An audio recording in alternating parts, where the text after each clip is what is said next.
and had some fun with the fellas. We had a little trivia night.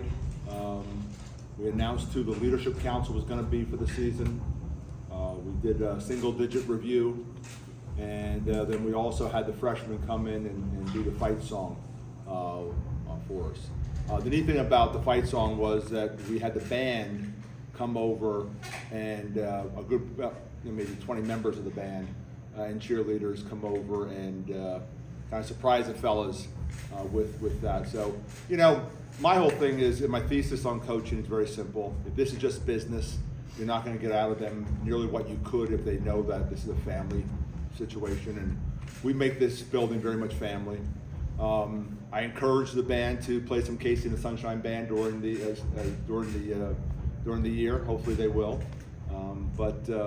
Anyway, it was good to kind of have that culmination of events to sort of say, okay, camp's broken, let's worry about UMass, and practice will reflect that. We were all UMass today, so it's going well. I've been happy with camp overall. I've been really hard on them, and I think they know the reason I'm so hard on them is because I do think there's enough talent here that we can have some success. It's going to be the details. It's going to be one of those close games because you play great special teams. It's going to be one of those close games because you're playing cleaner than the team you're playing. And so that's been a real emphasis, and anyway, that's where we're at. So, questions? And Rich, from now on, we probably want to tell the weight room guys that, yeah, I don't need to be distracted with those guys and try to figure out what song they're playing. So, anyway, questions? Who's on the leadership council? Is it the single-digit guys? Yeah, so it's the single-digit guys, and basically, and this is a large leadership council. It's like 20 guys on this, and basically guys that got a lot of support from the team. So the way the single-digit worked out was when I first got here, we met with every single player, and one of the things that became evident was a high portion of the players thought that the single digit became a little political, a little bit of a, who's your favorite sort of thing, instead of, what the true meaning was, like who are the toughest guys that are going to, die first before they let Temple lose and are going to do all the right things and all those kind of things. So, so we did a little preparation, going into it where we had some video of some former players talking about Temple tough and being a single digit, and we had a quote up there, that becoming a single digit isn't nearly as hard as living every day as a single digit. And so under them understanding, like, this is a big deal. And then, we had a vetting process. So we let the players vote, and then we tallied up the votes, and sort of there was a very clear cutoff. And, there's about maybe 20 guys or so that got heavy consideration. And then from there, we, sat with every department. We sat with academics, we sat with the strength team, we sat with our medical staff, the support staff, and just making sure that, everyone's seeing these guys from a different angle, a different lens, and do they represent what the single digit's supposed to be. I mean, like guys who will die first and be there for their teammates. Going into that foxhole, that's who you want in the foxhole with you. And so we made sure that, that everyone understood that since it was a distraction last year, we can't have it be a distraction this year. And we were going to be very, it was going to be a small group. And one of the things that the leadership group asked, and what I do is in the off season, I go like monthly advisory boards. Now this leadership group is permanent for the season. And in one of those monthly advisory boards where I'm constantly switching it in different players, they asked, like, I know it's going to be a small group for that single digit. Any consideration that maybe during the season there could be some battlefield promotions? I thought it was a great idea, because just getting here and having some guys really close but not wanting to overdo, I thought, that's awesome. So we'll do that. So that leadership group is part of the group that will be under consideration if we do add anybody as the season goes on. Is it, from your perspective, has it been sort of easy, hard? This is a tradition that's been around for almost 20 years. Yeah. But it's not your, right? You've never done No. this particular thing. No. To pick up on that and now sort of be in charge of that process, what has Yeah. that been like for you? Well, I think it was easy because you heard from so many alum how it was a big part of the culture here. And then it made it hard when you talked to the players and realized it was a distraction. And the goal is for us to have success. And so I don't want a distraction. That was the single digit. So that's why we eliminated the single digit for the spring and for the summer. And we had a lot of conversations about what the thought process is, and everyone wanted it back. But they wanted it back, in a way where, it's earned. And those guys, those five have absolutely, the team believed in them very strongly, but also every department in this building believed in them too. So I see it as a blessing and a curse. I think it's a blessing because it's such a great brand. It's such a great, thing to emphasize, Temple Tough, and those guys are special. At the same time, you don't want it to be a distraction. And so, I went along with it mainly because I thought the alums felt so strongly about it. And when I talked to the alums, it was a pretty simple conversation. It was, on Zoom, about 130 of them or so. And I said, listen, you guys bled here. I'm just gonna lock this place up at night. Since you bled here, I wanna hear like what your thoughts are. And again, there was greatness here at one time. What made this place great? And so I think, getting all that information, I think has led me to, go down the road of that we wanna have the single digits. Yeah. Did you, at either Delaware or Sam Houston, did you recognize players in a specific? No, not like that. No, I thought this is very unique. It really is. And I think it's something Matt has taken with him to Baylor and also Nebraska. Again, I think I understand the concept of it. And, again, with all the alums that were single digits, that said, hey, make sure the guys that are chosen, they're special. And so, so we had 5, which is probably on the lower side of what it typically is. But I had no interest in choosing who are the 9 guys that are no, I went like, okay, did you deserve it? And if there's gonna be 1, there's gonna be 1. If there's gonna be 19, there's gonna be 19. Right now we have 5. And again, I think one of the unique things that we're gonna consider is a possible battlefield promotion as we go through this. Coach, you seem like you're building a different culture that you want. For this season, what is your vision of success? Yeah, so I think about the culture, I walked into a place that had history, and I'm leaning into that. The single digit is a great example. Temple Tough is a great example. I often talk about the 198 former players that made NFL rosters, the 81 draft choices, the 4 first-round picks, the Heisman Trophy runner-up. All those things. So there's a culture that I developed, but I developed with the team. And the things I did at Sam Houston or the things I did at Delaware or the things I did at Rowan don't necessarily always translate from one place to the next to the next. I came in the first meeting and I showed them, hey, at Sam Houston, these were our culture words. We're gonna have different culture words here because this is a different place and this is a different team. And so I definitely have influence, but I try to make this a player-led team. I want them to feel that they have a say in what's going on. And I'm a facilitator when it comes to that. I do the same thing with my coordinators. I'm not gonna call single offensive play this year. I'm not gonna call single defensive play this year. I'm not gonna call single special teams play this year, except for, hey, we're gonna go for the block or we're gonna go for the return or whatever it may be on special teams. But, I sit with my coordinators and say, okay, I've not necessarily practiced this way, but if you think this is gonna be how, you're gonna prepare our team the best way, then I can make some adjustments. Great example is I've always had Mondays off in a regular in-season week. Sunday has been a work day for us, kind of flush out the game, kind of move on. Both coordinators like having Sunday as an off day and Monday as a work day. That's how we're gonna do it. And so again, my thing is that I don't need to be the dictator, come in here. I hire these guys because they're really good. So how can I help, facilitate your success? Because your success is gonna be my success. I don't want to be the smartest guy in the room. I'm very much okay, what are our thoughts? I'll make the final decision, but I need your thoughts. I need what kind of things you believe in. And a lot of times the answers are no. It's like, nah, I'm still gonna go my way. But a lot of times it's like, yeah, okay, if that's important to you, I'm easier to make an adjustment than for you to make the adjustment. So there's a culture being built here, and I think that the number one thing about this culture is that we're in this thing together.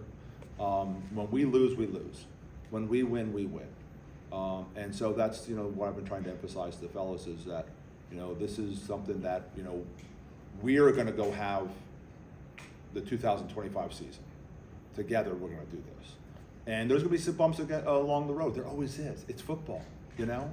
And just like there's gonna be bumps during a game, just like there's gonna be bumps during a series, you know? So it's just part of the overall strategy of running a program, is that I want these guys to know that they have a say and that we're in this thing together. Obviously, you know, next Saturday is not your first game as head coach. Where are you personally? Excited, nervous, any? Yeah. Emotionally? Yeah, you know, it's one of those things when you take the job, you look who your first game is, and you kind of think about, you know, that Friday night talk with the fellas, because it's kind of a set the tone talk. Like, we're going into not only our first game, we're going into our first season together. And I can't even imagine being on the sideline, you know, at Massachusetts. My first coaching job was at Amherst. I lived with Jim Ostendorp and his family in his house. He was the head coach. And so I spent some time there. And obviously played against UMass a number of times. So, yeah, I mean, like, when I got the job, I saw the schedule, and it was like, there was some definitely like that Friday night meeting, being in the locker room, you know, when we come out for that opening. And, you know, there's a lot of mystery.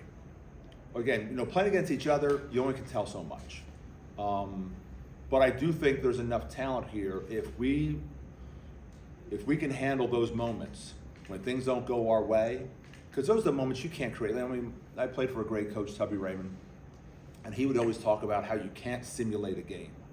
Not football, you just can't. You know, the energy, the band, you know, just the whole thing. You just can't simulate it. And so it's gonna be those moments during a game where, you know, things didn't go your way, how you're gonna react, either on the field or on the sideline or in the locker room. And you know, that's the mystery of going into that first game. Do you have a favorite Casey and Sunshine? Oh, your boogeyman? I don't know. Shake, shake, shake your booty? I don't know.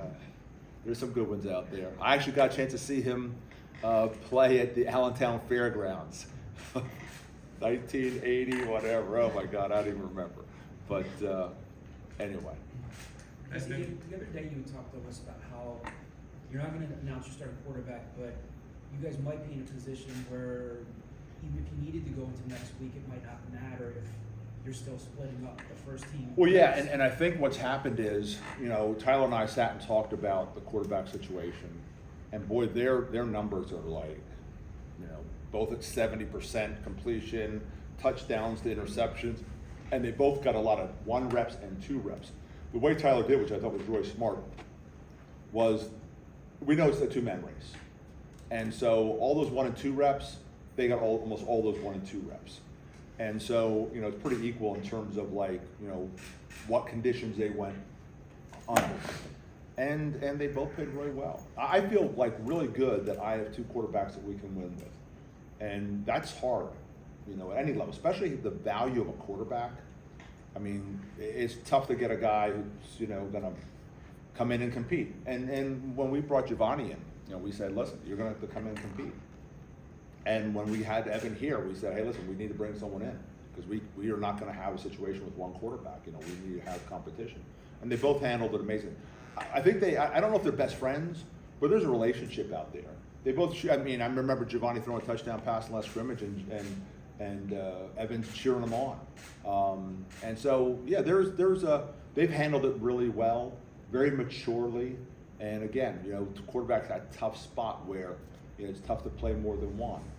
But our feeling is we have 2 that we can win with. When you're not like releasing it externally, will you be in a situation next week where, like, you want one guy to get the majority of the first team snaps? I think the reps are gonna continue the way they are, because I don't think there's a clear-cut, you know, guy. And so we want to get both prepared, and Tyler and I will sit and talk about that. So in fact, you know, one of the things I said to Tyler is, like, when we decide, like, who's gonna take that first snap, like, you want me in there with you. I mean, like, I'm fine with him handling this, because he's in that room every single day with those guys. He's developed such a great relationship with those guys. But again, I want him to know, like, you know, if you need my support, I'm there. But yeah, and it's, you know, it's competition, and it's made both of them better. There's no question. When do you think you'll know when, you know, who's going to be the guy? When will you tell the quarterbacks? And I think you went through something similar last year in Houston, where you didn't announce going into the season. Is this?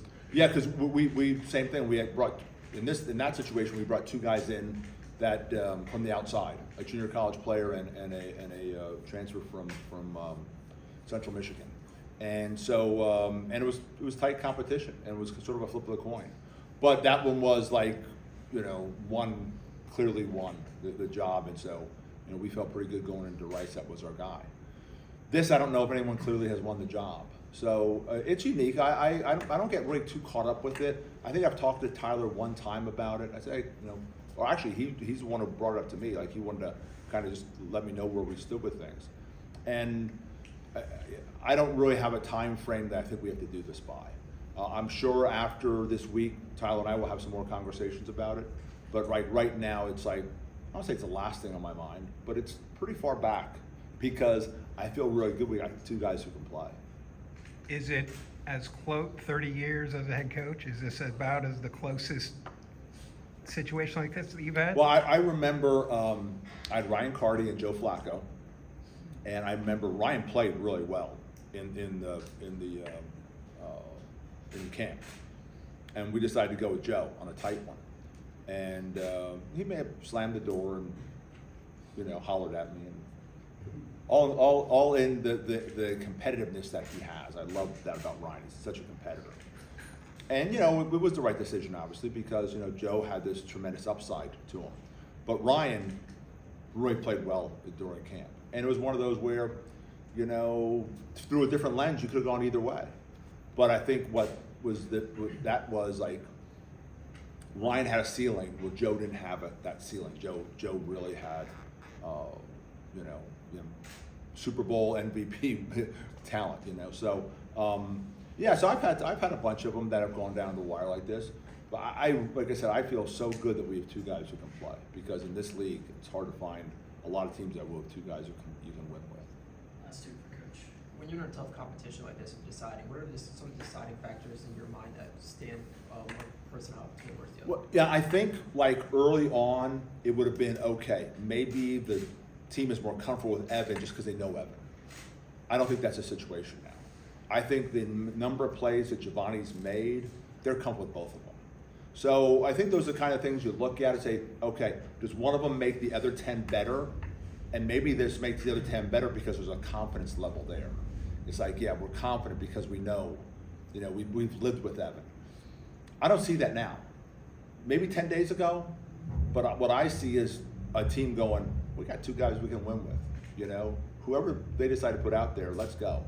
And so again, I think, you know, it constantly evolves, and that's something that evolved, I think, over the last 10 days, where it's like, yeah, either guy can go out there and give me a lot of confidence with them. Who would you tell people about your punter being a single digit? That's Yeah, hard for a first specialist to ever. learn. Yeah. And to get the number of votes that he got from the team, and then when you talk to the different, you know, departments in this building, and all of them go, absolutely, what a great decision. And you know, it was pretty easy, because the coaching staff all felt the same way. It wasn't like, well, he's the punter, because, you know, we had that discussion at the end, like, okay, we're the final say, and it was like, yeah, this kid's awesome and super talented and such a great teammate. And you know, I didn't know this, but like post practice, he's out there cleaning up the field. That's just the kind of kid he is, you know. And he's absolutely, in those workouts, he's a warrior in those workouts, and he's not afraid to express himself. I think the one that was a little bit of a mystery was Colin Chase, because, you know, he got here 3 months ago. And so that was one of those where, okay, if the team's not ready for a guy who got here 3 months ago, then we're not going to force them. Overwhelmingly, you know, the player vote was so strong. And you say, you know what? Those guys are pretty smart. They see the same stuff we see. They see a guy who does everything right. And we just gave out awards last night. We had 2 players get over 50 hours of community service. I think we had 3,000 hours of community service since I've gotten here. And Colin Chase, even though he got here in June was when those guys got 50 hours of community service. That's who he is. And that was an easy call. As long as the players were good with it, I knew everyone else, all the other departments and the coaching staff would be good with it. All right, thanks, guys. Thanks, Coach. Coach.